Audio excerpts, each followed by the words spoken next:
Hello friends, welcome to my channel. இன்றைக்கி நம்ம சேனலில் ஒரு சூப்பரான ஸ்வீட் ரெசிபிங்க, ரொம்பவே ஹெல்த்தியான ரெசிபியும் கூட.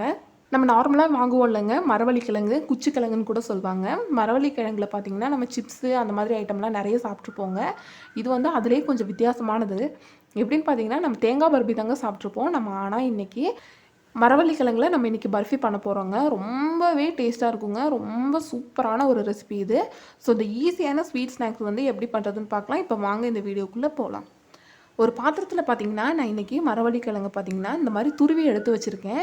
நம்ம நார்மலாக கேரட்லாம் துருவுறதுக்கு அந்த துருவுறது வச்சுருப்போம்ல, அதில் வந்து இந்த மாதிரி துருவி எடுத்துக்கோங்க. உங்களுக்கு பார்த்தாலே தெரியும். நான் அதில் தான் பார்த்திங்கன்னா ஒரு சின்ன பீஸ் அளவுக்கு கிழங்கு தான் வந்து துருவி எடுத்திருக்கேன். அது பார்க்குறதுக்கு பார்த்திங்கன்னா இவ்வளோ இருக்குது. ஒரு மீடியம் சைஸ் பீஸை தான் வந்து துருவி எடுத்து வச்சுருக்கேன். இப்போ இது இந்த பாத்திரத்தில் சேர்த்துக்கலாம். ஒரு 5 டேபிள் ஸ்பூன் அளவுக்கு தேங்காய் துருவலுங்க. ரொம்ப சின்னதாக வந்து துருவி எடுத்து வச்சுருக்கேன். இந்த தேங்காய் துருவலை பார்த்திங்கன்னா இதில் சேர்த்துக்கலாம். 1 டம்ளர் அளவுக்கு பார்த்திங்கன்னா நான் வந்து இன்றைக்கி சர்க்கரை எடுத்துருக்கேங்க. இந்த சர்க்கரையை வந்து இதில் சேர்த்துக்கிறேன். இந்த மாதிரி 3ஐயும் சேர்த்த பின்னாடி இதை வந்து நல்லா மிக்ஸ் பண்ணி விட்டுக்கலாங்க. இந்த சர்க்கரை, அதுக்கப்புறமா தேங்காய், இந்த மரவள்ளி கிழங்கு, இந்த துருவல், இது எல்லாமே வந்து நல்லா மிக்ஸ் ஆகி வரணுங்க. இந்த மாதிரி நல்லா அமுத்தி மிக்ஸ் பண்ணி விடுங்க. நல்லா மிக்ஸ் பண்ண பின்னாடி நான் இன்றைக்கி 1/2 டம்ளர் அளவுக்கு பால் எடுத்திருக்கேங்க. ஆனால் இவ்வளோ பால் தேவைப்படுற அளவுக்கு சேர்த்துக்கலாம் அப்படின்னு சொல்லிட்டு தான் எடுத்து வச்சுருக்கேன். 2 ஸ்பூன் பால் பார்த்திங்கன்னா கரெக்டாக இருக்குங்க. ஒரு 2 ஸ்பூன் சேர்த்து இந்த மாதிரி நல்லா மிக்ஸ் பண்ணி விடுங்க. இந்த சர்க்கரை பார்த்திங்கன்னா லைட்டாக உருகி வரும். அதே டைமில் பார்த்திங்கன்னா நம்ம இந்த மரவள்ளி கிழங்குலேருந்தும் அந்த ஒரு தண்ணி மாதிரி பார்த்திங்கன்னா வெளியே வரும். ஸோ இந்த பால் கூட சேரும்போது இந்த மாதிரி சூப்பராக ரெடி ஆயிருங்க. இப்போ பார்த்திங்கன்னா இதில் கொஞ்சமாக முந்திரி பருப்பும் ஒரு 10 பீஸ் கிட்ட பாதாமை பார்த்திங்கன்னா இந்த மாதிரி கட் பண்ணி எடுத்து வச்சுருக்கேன். இதையும் சேர்த்துக்கலாம். நம்ம இந்த பர்ஃபி சாப்பிடும்போது பார்த்திங்கன்னா இதை கடித்து சாப்பிட்றதுக்கு அவ்வளோ சூப்பராக இருக்குங்க. இந்த பாதாம் வந்து இந்த ஆவியிலே வேகும்போது ஒரு வேறு லெவல் டேஸ்ட்டில் இருக்குங்க. நம்ம ஊற வச்ச பாதாம் மாதிரியே ஆயிரும். ஸோ வந்து இந்த அவ்வளோதாங்க, ரெடி பண்ணியாச்சு. அடுத்து வந்து இதை வேக வைக்கணும். அதுக்காக பார்த்திங்கன்னா நான் இன்றைக்கி கேக்கோட டின்னு தாங்க எடுத்திருக்கேன்.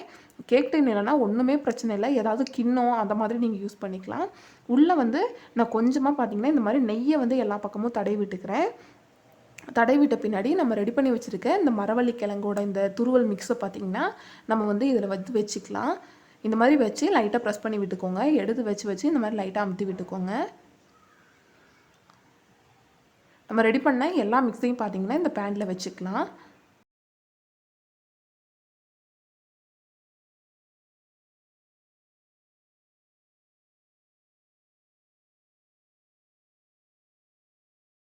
இந்த மாதிரி வச்ச பின்னாடி ஒரு தடவை நல்லா அமுத்தி விட்டுக்கோங்க.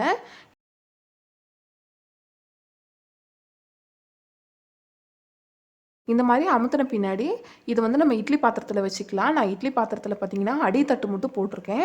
அதுக்கு மேலே அந்த புடி இருக்கிறனால பார்த்திங்கன்னா எனக்கு ஸ்டாண்ட் எதுவுமே தேவைப்படல. அதுக்கு மேலேயே நான் டைரெக்டாக வச்சுக்கிட்டேன்.